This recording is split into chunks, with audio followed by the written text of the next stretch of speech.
Hello friends, hello दोस्तों, आप सब कैसे हैं। हिंदू भाइयों को नमस्कार, मुस्लिम भाइयों को अस्सलाम वालेकुम। आप सबको जैसे को पता होगा कि अभी कोरोना का महामारी बहुत ही तेज़ी से चल रहा है आपके लखनऊ में। अपने लखनऊ में हर एक शहर में, हर एक आउट ऑफ जगहों पे बहुत ही तेज़ी से कोरोना का महामारी चल रहा है। तो आप लोग प्लीज़ इस एक बीमारी से, ये बीमारी जो बहुत ही ख़तरनाक है, तो आप इस बीमारी से बच करके रहें और घर पे ही रहें। जैसे कि मैं अभी तक अपने घर पे ही रह रहा हूँ। मैं अभी ड्राइविंग सिखाने नहीं निकल पा रहा हूँ, बट क्या है कि मैं आज निकला हूँ एक छोटी सी वीडियो बनाने के लिए। अपने घर से थोड़ा सा पास में निकला हूँ एक छोटी सी वीडियो बनाने के लिए। जैसे कि आज मैं अपनी वीडियो में मैं बताऊँगा इस वीडियो में आप सभी को कि हमें अगर गाँव के छोटे छोटे रास्तों में हमें अगर कार को चलाना होगा तो कैसे कार को चलाना होगा, छोटी छोटी गलियों में कार को चलाना होगा तो कैसे कार को चलाना होगा। जैसे कि आप सभी को पता होगा कि अगर जब हम कभी भी बाहर जाते हैं तो वहाँ पे एक ईंटे वाला रास्ता मिलता है, खड़ंजा जिसको बोलते हैं। एक ईंटे वाला रास्ता मिलता है, एक मिट्टी वाला रास्ता मिलता है, एक गलियारा मिलता है। जैसे कि लोग बोलते हैं नहीं, गाँव में गलियारों में कार को कैसे चलाना होगा, हमें कार को कैसे कंट्रोल करना होगा गलियारों में। एक्चुअली होता क्या कि वो बहुत ही पतला सा रास्ता होता है। बहुत पतले से रास्ते में आप ऐसा नहीं कि आप अपनी कार लेके जा रहे हो, कोई दूसरी कार आ गई, कोई दूसरा वाहन आ गया तो आपकी कार कहीं रास्ते से नीचे नहीं चली जाए, राइट या लेफ्ट में। तो हमें दोनों साइडों में कैसे ध्यान देना होगा और कैसे हमें अपनी कार को बचाना होगा, तो ये सारी चीज़ें हम आपको इस वीडियो में बताएंगे। इससे पहले अगर आप सब अभी तक मेरे यूट्यूब चैनल पे आप सब अगर नए हैं तो प्लीज़ मेरे यूट्यूब चैनल को सब्सक्राइब कर लेना, ताकि हर एक वीडियो की नोटिफिकेशन आप तक आती जाएंगी। और उससे पहले जैसे कि आपने चैनल को सब्सक्राइब कर लिया और बेल आइकन नहीं, आपने नोटिफिकेशन नहीं ऑन किया, तो आपके पास हर एक वीडियो आप तक नहीं आ पाएंगे। तो आइए दोस्तों, अब हम आप सभी को बताएंगे कि हमें कैसे अपनी कार को चलाना चाहिए, गलियारों में कैसे कार को चलाना चाहिए। ये सारी चीज़ें हम आपको इस वीडियो में बताऊँगा। तो जैसे कि अभी आप सब देख रहे होंगे कि मेरे पास एक वैगनार कार है, मारुति सुजुकी की वैगनार कार है, जिसका इंजन 1200 सीसी का होता है।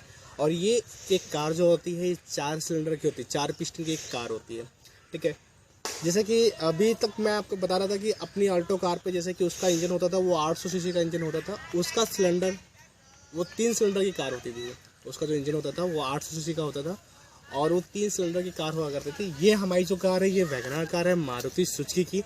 इसका जो इंजन होता है ये 1200 सीसी का होता है, 4 सिलेंडर की कार होती है। ये एक अल्टो कार से ये एक थोड़ा सा पावरफुल कार होती है। गियर उतने ही होते हैं, जैसे कि आपकी अल्टो कार में 5+ रिवर्स गियर होता है, वैगनार कार में भी आपका 5+ रिवर्स गियर होगा। बट क्या होती है कि इसमें थोड़ी सी ज़्यादा स्पीड होती है। जैसे कि वो 800 सीसी के इंजन होता है तो उसकी जो स्पीड होती है वो 90 लास्ट, बहुत ज़्यादा अगर आप कितनों स्पीड खींचोगे अल्टो कार पे तो उसकी जो स्पीड होगी वो 100 पार नहीं कर सकती, 100 के अंदर ही रह सकती है। और जो ये वैगनार कार है, इसकी अगर आप स्पीड ज़्यादा लास्ट तक खींचोगे तो 120 130 जाएगी, 130 से भी ज़्यादा नहीं जा सकती। तो ऐसे जब भी कोई भी कार होती है उसका जो पावर होता है, ठीक है, वो आपके सीसी पर, मतलब कि उसका इंजन कितना पावरफुल है। जैसे कि बाइक होती है आपकी वो 100 सीसी की होती है, तो उसकी बहुत बहुत बहुत बहुत अगर आप कितना भी खींचोगे 60 से 70 स्पीड जाएगी, बस इससे ज़्यादा जा ही नहीं सकती है। क्योंकि एक लिमिट भी होती है ना उसमें कि हमारे कार में कितना शीशे का इंजन होता है। जैसे कि आप अगर बहुत बड़ी कार ले लें, जैसे कि फॉर्च्यूनर ले लेंगे तो 2800 2900 की सीसी का होता है, तो उसकी जो लास्ट स्पीड होगी वो 200-250 की होती है। लेकिन इतना कोई ज़रूरत नहीं होता स्पीड बढ़ाने की, तो इतना ज़रूरत नहीं होता स्पीड बढ़ाने की। तो जैसे कि अब हम आपको बताएंगे अपनी वैगनार कार पे कि हमें कार को कैसे पहले चलाना चाहिए, ऐसे कच्चे वाले रास्ते पे कैसे कार को चलाना चाहिए, ये सारी चीज़ें पहले तो मैं आपको बताऊँगा। तो जैसे कि मैं बस दिखाना,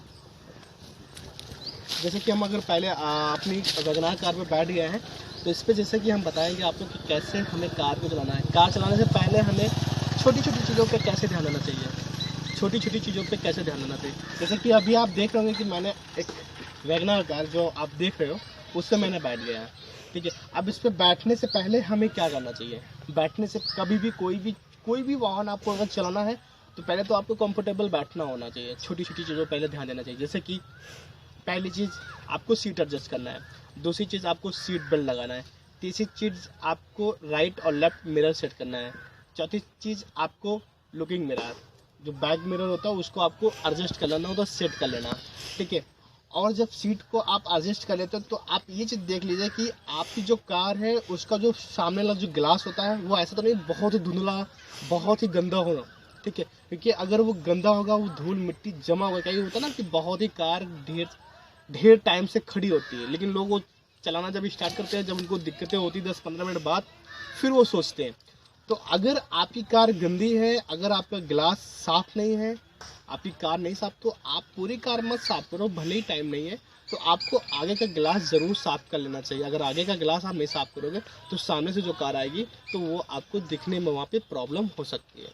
तो जैसे कि मैंने सीट पे बैठे, वैसे तो मेरी सीट कंफर्टेबल है, बट मैं आपको बताना चाहूँगा कि कैसे हमें सीट को एडजस्ट करना चाहिए, ठीक है।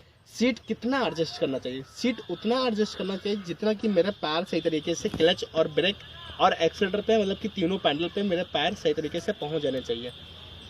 इस तरीके से आपको सीट को एडजस्ट करना होगा, ठीक है। अब सीट कैसे एडजस्ट करना है, किस स्विच होता है, क्या होता है, ये भी चीज़ मैं आपको बताऊँगा। वैसे तो आप सभी को पता ही होगा, कुछ लोगों को नहीं पता होगा, तो मैं आपको फिर से रिपीट कर देता हूँ कि सीट को कैसे एडजस्ट करना। ये एक नीचे रॉड होता है यहाँ पे, ठीक है। इस रॉड को हम खींचेंगे लेफ्ट हैंड से रॉड खींचते हैं और राइट हैंड से हम स्टीयरिंग को पकड़ लेते हैं, ठीक है। तो हमारी सीट बहुत ही आसान तरीके से, हमारी सीट जो है वो आगे पीछे हो जाती है। आप सब देख रहे हैं, वो मैंने लेफ्ट हैंड से मैंने रॉड को खींच के रखा है और सीट हमारी आगे पीछे हो जा रही है, आप सब देख रहे हैं, ठीक है। ये मेरी सीट एडजस्ट हो रही है। अब मैंने सीट बेल्ट भी लगा लिया, ये इसमें लॉक होता है, लॉक बगल में लग जाएगा, ठीक है। इसको लगा करके हम लोग, मैंने ये लगा लिया, ये सीट बेल्ट मेरी लग गई, ठीक है। अब मैं आपको मिरर सेट करना है, मिरर सेट हो गया, ठीक है।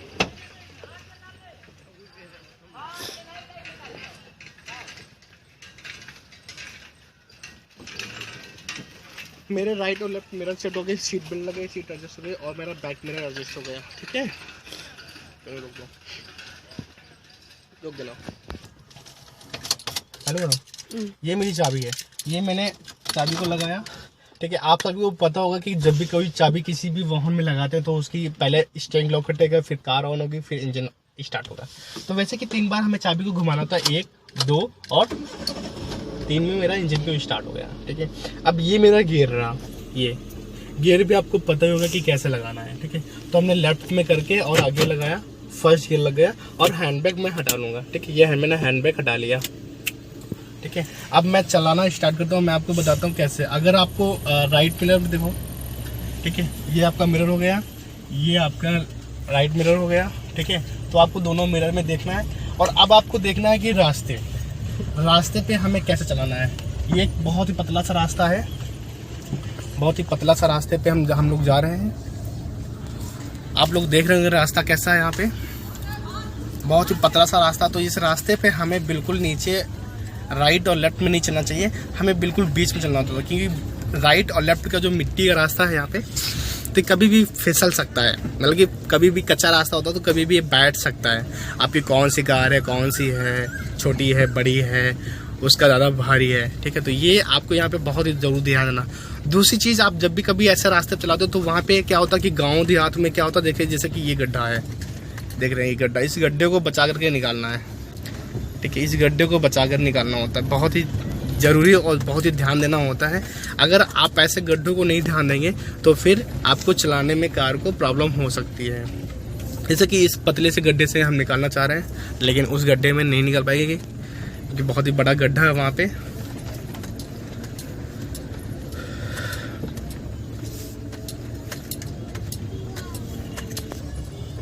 जैसे देखोगे तालाब है यहाँ पे, ये तालाब की जगह पे हमें कभी भी कार को चलाना चाहिए तो बहुत ही ध्यान देना पड़ता है यहाँ पे, क्योंकि आप अगर बिल्कुल हल्का सा भी अगर राइट और लेफ्ट जाएंगे तो आपको दिक्कत हो जाएगी और आपकी कार भी पलट सकती है वहाँ पे, आपकी कार भी वहाँ पे पलट सकती है। आप देख रहे होंगे कि यहाँ पे एक बड़ा सा तालाब है लेफ्ट साइड में, अगर इसके पास में जाएगी आपकी कार तो आपकी कार पलट सकती है, ठीक है। तो ये नहीं होना चाहिए।